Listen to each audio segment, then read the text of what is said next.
करनाल एक गांव हरसिंहपुरा से 24 नवंबर 2022 को उसी गांव की एक 55 साल महिला राजवंती अपने घर से कहीं गायब हो गई। पुलिस अब राजवंती की गुमशुदगी के मामले की जांच कर रही थी, लेकिन उनका कुछ भी पता नहीं चल रहा था। वो अपने घर में किसी को बताए बगैर कहीं चली गई थी। इस सिलसिले में घर वालों ने घरौंदा थाने में रिपोर्ट लिखवाई थी। महिला की दिमागी हालत ठीक थी, किसी से कोई शिकायत परेशानी नहीं थी। अचानक कहाँ गई ये राज बना हुआ था।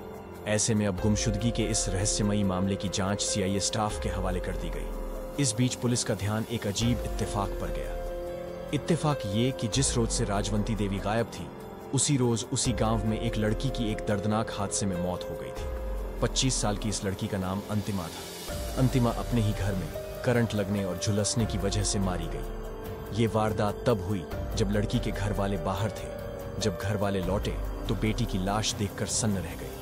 वैसे तो लाश की हालत ऐसी थी कि उन्हें अपनी बेटी को पहचानना मुश्किल हो रहा था, लेकिन कपड़े और ज्वेलरी ये गवाही दे रहे थे कि ये अंतिमा की ही लाश है। अब घर वालों ने भरे मन से अपनी बेटी की लाश का अंतिम संस्कार कर दिया। अब पुलिस ने दोनों मामलों की जांच साथ में करने का फैसला किया। पता चला कि अंतिमा की मौत को हादसा मानकर ही उस मामले में घर वालों ने अंतिम संस्कार कर दिया था। उसकी मौत की कोई जांच नहीं हुई थी। ऐसे में सीआईए स्टाफ ने अंतिमा की मौत के बारे में पता करना शुरू किया। अंतिमा की मौत के बाद पुलिस ने उसके सोशल मीडिया अकाउंट्स की पड़ताल की और इस कोशिश में उसे एक चौंकाने वाली बात पता चली। उसका सोशल मीडिया अकाउंट एक्टिव था और लोकेशन उत्तर प्रदेश के शामली में दिख रहा था। अब सीआईए स्टाफ की टीम करनाल पहुंची और उसने सीधे उस जगह पर दबिश दी जहां का लोकेशन शो हो रहा था। पुलिस को तो शक था ही, शक सही निकला। वहां अंतिमा मिल गई। वो अंतिमा जो 4 महीने पहले अपने ही घर में शॉर्ट सर्किट करंट और जलने से मारी गई थी।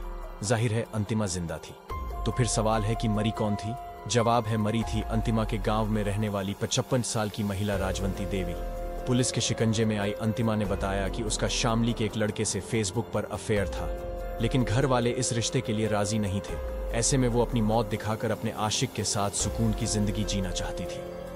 प्लानिंग उसने पहले से तैयार रखी थी, बस उसे मौके का इंतजार था। इत्तेफाक से 24 नवंबर को उसके घर वाले कहीं बाहर गए थे और मौका पाकर उसने अपने पड़ोस में रहने वाली राजवंती देवी को बुला लिया। इसके बाद उन्हें पानी में नींद की गोली मिलाकर दे दी। जब राजवंती गोली खाने की वजह से बेहोश हो गई तो पहले उसने राजवंती का गला घोंटा, फिर करंट लगाया और फिर अपने कपड़े पहनाकर आखिरकार उसकी लाश जला दी ताकि उसकी पहचान ना हो सके। इसके बाद वो अपने प्रेमी के साथ भाग गई और उसके साथ शादी कर शामली में ही रह रही थी। लेकिन अब पुलिस ने उसे गिरफ्तार कर लिया और साथ ही राजवंती देवी की मौत का राज भी फाश हो गया।